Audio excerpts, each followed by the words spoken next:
In news overseas, activists are calling to strengthen laws to prevent police brutality following the killing of a 29-year-old black man in Memphis, USA. Meanwhile, Russia says supplies of weapons to Ukraine would not deter Russian forces, but would only increase tensions and escalate the conflict. These and other global events in tonight's Foreign News Wrap-Up by Meg Luna. The Memphis community is mourning the death of a 29-year-old black man who died after a brutal beating by police officers.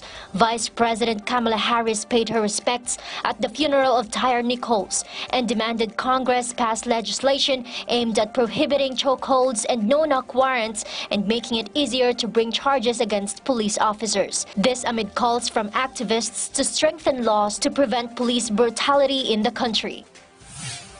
Russia said supplies of long-range weapons to Ukraine would only increase tensions and escalate the conflict. This according to Kremlin spokesman Dmitry Peskov after Western countries announced deliveries of battle tanks and other weapons to Ukraine. The U.S. and its allies are also reported to send long-range rockets, armored vehicles, communications equipment to help Ukrainian forces fight off a Russian invasion.